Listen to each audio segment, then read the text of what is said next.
Hello everybody and welcome to Working Title Productions. My name's Ben, his name's Ed, and we've got another episode of Movie Talk with you today as we continue our revolving chairs routine. We're in another location yet again. We're on the Movie Talk Watches set. The things you do when you've got family in the HSC. But that's alright. Indeed. We're here, we're not going to stop making content for you, and today we're talking about studio intervention in various movies. In particular because over the last 2 weeks there's been various rumours that have come up. Just hold up. Studio intervention is when the studio gets the director, puts him in a room, all the studios come in and they're like, director, we need to talk. We're having an intervention. That's what happens, right? Yeah, that's exactly what I mean. No, what I'm talking about is on various production sets when the studio will be interfering with the various goings-ons of the film, whether that be tinkering with the script and pre-production, whether that be tinkering with editing and post, whether it just being there on the set the entire time. And just choosing a new director to do all the shots of the reshoots. You're talking about Fantastic Four. Or Fantastic. That movie you haven't seen yet. That movie I haven't seen yet. No, I haven't. I've seen the cinema since. I've basically seen it. It's not worth your time at all. So that's what we're talking about today, especially in light of the various rumours surrounding Suicide Squad and all of, the things that happened around it. Yeah. It almost sounds like it's a miracle the movie got made at all, to be honest. And that it's as good as it is. Even though some people hate it. We should say that this usually just happens with superhero movies more than anything else. I think it happens with summer blockbuster film. Summer blockbuster? Blockbuster. Tongue-tied. This happens with summer blockbusters more than anything else. And there is a good reason for that. These studios invest a lot of money in these movies. More so than ever before. These days, some movies have budgets that go up to like $200 million. Then you double that for the marketing and it's $400 million. Then you factor in the amount of ticket prices that theatres actually get to keep so that they can keep their business running. The studio doesn't get all of the money, they've got to give a share of it to the theatres that actually play it. And in the end, you're looking at films that need to be making $800 million just to break even. It's insane. It's especially a movie like Batman v Superman, which made $870 million, something like that. Which made them money, but it didn't make them as much money as they were hoping for, especially considering you would how think much was pumped into a movie with Batman and Superman in title would easily clear $1 billion, but alas. Well, the problem is that it was just confusing. Samuel actually watched it the other day. He grabbed my hard drive and he watched the 3-hour extended cut, and even he was just kind of what? This is pretty cool, but this is a really weird plot. He actually said that to me. He's like, what were they doing? And I'm just like, I don't know. Yeah. But the funny thing is that Batman v Superman, and this actually has context, there's a reason we're talking about it here. Batman v Superman was a film which had relatively low studio intervention. Warner Brothers essentially let Zack Snyder make whatever movie he wanted, which is ironic because in that instance, it was a case of when it was bad that the studio wasn't around, because Zack Snyder basically just went unchecked and just made all these bizarre character and story choices, and what we got was a bizarre movie that wasn't quite what anybody expected. I'm going to have fun with the character of Jimmy Olsen. Kills him off. Oh, so mad. So mad. No, but turns him into a government agent, then kills him off. So mad. Come on. It's awful. So then what happens... Bring Jimmy justice. Hashtag. Start it. Of course, this is just speculation. This isn't fact. But then what it's believed would have happened is that it's a bit more than speculation, but that's the point. Yeah, it's not entirely proven. As a result, when Suicide Squad is starting to wrap up its production, it's starting to go into post, Warner Bros. Is like, hang on, right, there's a lot that went wrong here. We're going to breathe down your neck, David A., and we're going to make sure that this thing is right. We're going to make sure this appeals to audiences. And of course, there's the 2 cuts thing. There's which cut did various rewrites. We know which cut we got.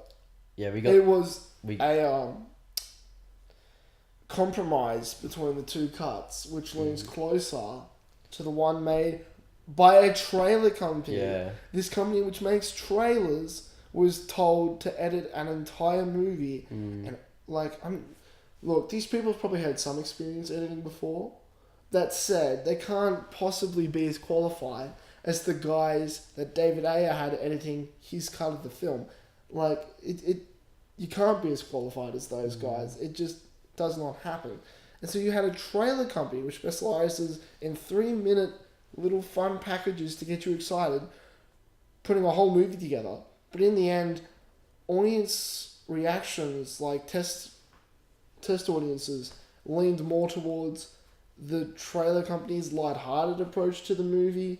And so, like, they compromised and they collaborated with David Ayer, and we get this movie which is somewhere between the two. I personally don't believe that. I believe that David Ayer is cooperating because he knows what's good for him, and I believe that they just kind of made their own movie with things that he had shot. It's like he was demoted from director to director of cinematography.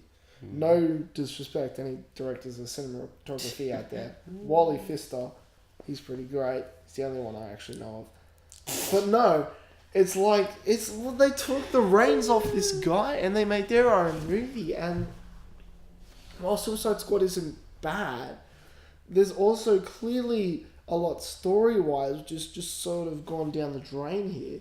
You know, like Suicide Squad had its release date set in stone. They couldn't really do much about that, and so they literally had to keep going with the movie. Like, we can't push back this release date. Aya, you've got 6 weeks to write this script, and he did it. That was ridiculous. He did it, but you can tell that it was written in 6 weeks because the third act just sort of happens. Half an hour into the movie. I mean, I know that's where you and I disagree a lot to what the second act of that movie actually is, but yeah. They go after the big blue beam in the sky and they all just shut it down, and it has not much else to do with the rest of the story, other than the fact that they'll die eventually if they don't. Yeah. I'd be curious to see like how A's kind of actually impacted the story of the movie, because like the editing itself wasn't really the problem in Suicide Squad, but I suppose there could have been a lot more context and stuff for the actual story. Well, when you're editing that much, like, things begin to shift and change, and certain little lines take on entirely new meanings, and then that has a butterfly effect, which sort of ripples out throughout the rest of the film. Don't even get me started on Leto's Joker and how that could have changed. Well, yeah, there's a lot of scenes from the trailers which just weren't in the Leto movie. is supposed to rock up in the final... I mean, Joker is supposed to rock up in the final act with like his face half burn off and try and get Harley to come with him, and he like throws a grenade or something. Apparently that was the original idea. Because there was that massive Reddit leak with all the cutscenes and stuff. Yeah. So, yeah. And there is promo which sort of buys into that. Well, yeah. Like we see it in trailers. Like his face is all stuffed up. Yeah, and that's exactly. where he rocks back up. And then like spoilers for Suicide Squad, kind of. I don't know. Not really, because it didn't make the movie. Yeah. And spoilers. Joker isn't in the final act. Yeah, I would be very interested to see a David Ayer director's cut of Suicide Squad. I feel like it would be a fairly different movie. I want to talk about moments when studio intervention was a good thing, or when it can be a good thing. We already touched on the fact that Batman v Superman didn't have any of that, and that it probably does suffer for it because Zack Snyder goes completely unchecked as a director. What else is there? Marvel Studios, you know, Kevin Feige and his boys, they've got a lot of control over what happens in their movies. They've got control over other studios now, thanks to the Spider-Man Sony deals. And people complain about how studios just like give them your money and just let them do their thing. Well, it is the studio's money. Like, the studio pays to get these movies made. So you can understand their concern when they want to see that things are actually being done appropriately and they're being done well. And that's where Marvel gets the balance really well. They spend all of this money on these movies, and then they get these guys to just go in and make the movie that they want to make that fits with their vision, their grander vision. And then they're just kind of there in the background just looking and making sure that it fits in with the universe and fits in with the overall arc. And they never get too involved. Counterpoint. Age of Ultron. Yeah, good point. Joss Whedon has been very, very vocal regarding how there's a lot in that movie that shouldn't be in the movie and that he was kind of like forced to put in to set up future stuff in the Marvel franchise, and that's ultimately basically why he left. And it shows. Yeah, Age of Ultron definitely is a mess. Yeah. No, technically speaking, perfect. Like everything, every shot looks sharp. All the CG looks real. You know, everything is believably there on screen. It's just the problem that none of it has any weight. None of it has any meaning. Nobody cares. I think this is where the audience finds out that I like Age of Ultron more than the original Avengers. No. Can't do it. That's an entire video on its own. That is an entire... We'll get to that. We've got that one lined up. Closer to the Doctor Strange release, we'll be talking about that. Avengers has so many issues that everybody just glosses over. We're rewatching them. Just glosses We're rewatching them. We're getting off track here.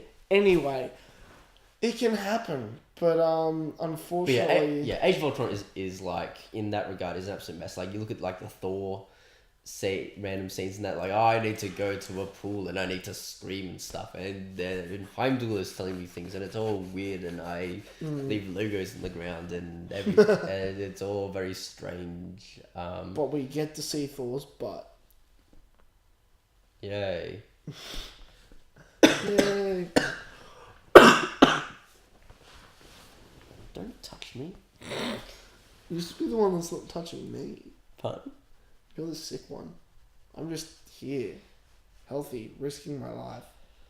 You're the one to film movie talk. I did. Alright, I want to, before I get into this last movie, because it frustrates me so much, I want to say that studio intervention is not always a bad thing. A studio being there to make sure that directors aren't getting completely out of hand, to make sure that the crew is on track and everything, is not a bad thing. Because when you put that much money into something, you want to make sure that these people are doing the best job they can do. It's just often these suits, they walk in and they don't understand the process of making a film and how fragile it can be. And sometimes they just overforce their hand. It's just a little too much sometimes. But for the most part, it works. The reason you don't hear about studios intervening and it becoming good is because nobody worries about that. When a studio is intervening to course correct a film, that's just part of the process. And it just goes unnoticed. And the studio doesn't want to be seen as interfering when they've interfered to make a movie better. Because it looks better for them if it looks like that they trust the director. And it looks better for the director because the director still looks like they directed the movie. So you very rarely hear of times when a studio intervenes and good things happen. You really only ever hear of the worst case scenarios. That said, the worst case scenarios do exist, such as Fantastic Four, which you haven't seen. I mean, I feel like I don't need God to. Bless you. God bless you that you haven't seen Fantastic Four. Fantastic Four is a mess. Fantastic Four is the most ultimate shitstorm, horrible process ever gone into making a film.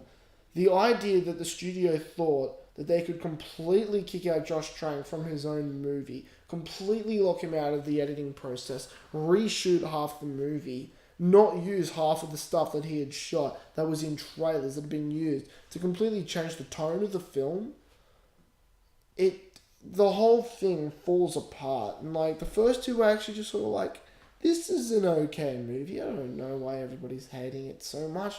And then it falls apart so fast and absolutely nothing pays off at all. And it's just this weird corporate glob is probably the best word for it. Fantastic is corporate glob. Like, you can tell nobody who actually finished that movie knew how to make a film. Because that's what it is. And you can see that there's still interesting ideas in the final cut of that film, like the idea of Reed Richards going into hiding and like the Thing being like this like government special ops weapon sort of thing. Like, those are cool ideas. But it's not Fantastic Four. I mean, I don't really care about Fantastic Four in the first place, so they could do whatever they want, as long as it's a good movie, I'll watch it and I'll be like, this is cool. Maybe, but you got to have consistent tone. You got to have story elements that make sense. Like, there's Doom who just walks through crushing people with his mind. He's just like dead. They're all just dropping like dominoes. And then doesn't do it to the Fantastic Four. Doesn't do it to the Fantastic Four. He has to have a fist fight with them instead. On this weird generic CGI rock planet. While standing in front of a weird generic CGI blue laser beam that shoots into the sky. It's pretty awful. Remember when we thought that movie was going to be awesome? Yeah, a lot of people did. Because the trailers are good. But the trailers are full of a lot of shots that were never in the movie. It's weird. Like Suicide Squad. Like Suicide Squad. But Suicide Squad's a far better movie than Fantastic. I want to give a shout out to Deadpool, obviously, just because Fox totally got behind that concept and that idea, and it shows, like, their faith just led to just a really great movie and whatnot. That is a good point. I forgot to mention Fox entirely. The good Fox films are the Fox films where the studio... And we talked about Fantastic Four. That's a Fox movie. Well, yeah, I said the good Fox films. Yeah. The good Fox films are the Fox films where the studio... They don't necessarily step out of the frame entirely, but they let the filmmakers do their thing. And the bad Fox films, such as Fantastic, X-Men Origins Wolverine, X3... are the ones where the studio is more heavily involved. And they are doing their own weird... Not so much with things. X3. Like, X3 is just legitimately bad. Origins was an idea to try and reboot the series and give a bunch of different X-Men Origin movies. And that, yeah, you're right. There was bad stuff. It was real bad. It was awful. And then you can look at stuff like Amazing Spider-Man 2. Yes. Spider-Man 3. Amazing Spider-Man 2 is the other definition of corporate glob. It is just a movie that is there to sell other movies and just be a thing that exists and not worry about the story. Because there is a story in there somewhere. There's a solid 90-minute film somewhere inside of The Amazing Spider-Man 2 about a boy and his girlfriend and about finding the balance between his love life and his superhero life. And it's a story that I think needs to be told with just Green Goblin and not Electro. I don't know why Electro was in that movie. But don't you just love bumbling supervillains who are like electrician workers and they like drop their papers everywhere and they meet Spider-Man and they're like, oh, Spider-Man. I don't even want to talk about it anymore. Alright. Funny. And then you've got like the jump from Kick-Ass to Kick-Ass 2. God, I've only seen Kick-Ass 2 once and I don't even want to think about it. Oh, it's so bad. It's so bad. But I was thinking about the original Kick-Ass the other day and oh my gosh, that movie is amazing. It's so good. And same with Kingsman, obviously. It's good stuff. Kingsman is very, very, very good. Now we're talking about superhero movies that we like. Mm-hmm. I think it is something that is quite unique to the superhero genre just because everyone is trying to play catch up to Marvel. Like everyone's seeing what Marvel's doing and everyone's just like really trying to just rush and compete and make money and stuff, and Marvel's like, you'll never catch us, and they're probably right. And so that's why you see all these other studios taking massive risks and getting super paranoid about everything. And that's why we can only come up with superhero examples because it's really only relevant to superhero movies. You know what? It's funny. To really help balance this out and to give an example of when a studio intervening would have been good and it's a film that's not a comic book movie, Star Wars, the prequels. George Lucas was just allowed to roam free and that didn't work.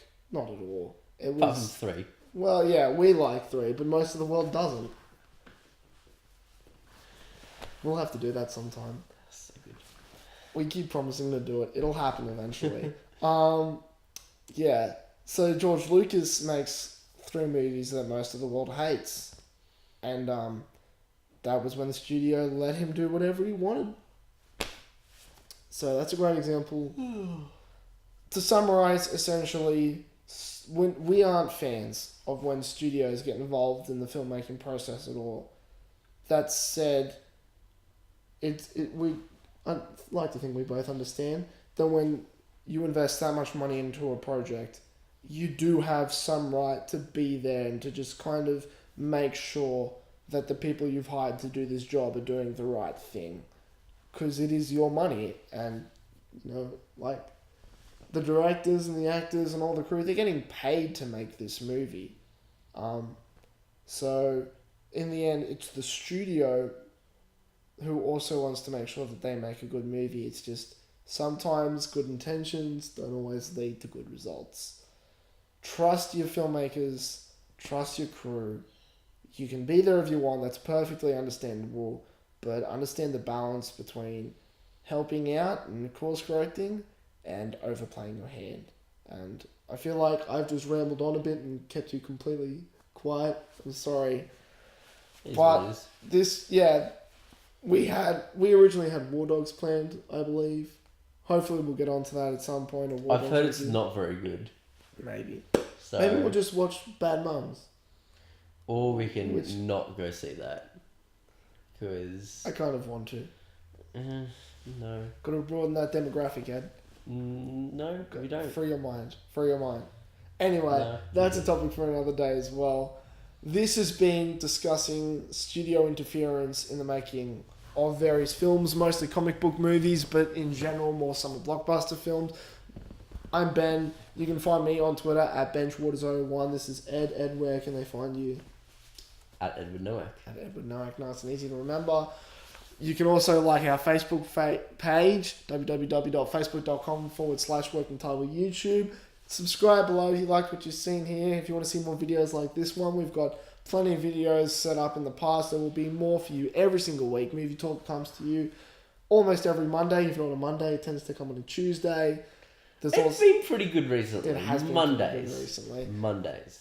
There's also Game Talk, which comes to you... Game Talk plays on Thursdays. Game Talk plays on Thursday. For the most part, sometimes episodes get released on other various days as well. And sometimes we do series on Wednesdays and Fridays. It's a whole thing. There's lots of content. Go watch our Gone Home series because that didn't get enough views. And it was really good. But it was good, yeah. We promise. We're not just trying to bolster our numbers. No, let me get this back on track. Like this if you like what you've seen here, obviously. Tell people about it if you thought that this content was good. Obviously, if you didn't think it was good, then, I don't know, you don't have to do anything really. Keep it to yourself. Keep it to yourself. Don't tell people. No. Thank you so much for watching, guys. If you're still watching and you're still here, we greatly appreciate that. I could see that coming. That's fine. It's good. The end. I'm done. Your couch is comfy. I'm going to sleep now. How am I going to end the video? We ended it. That was it. Alright, cool.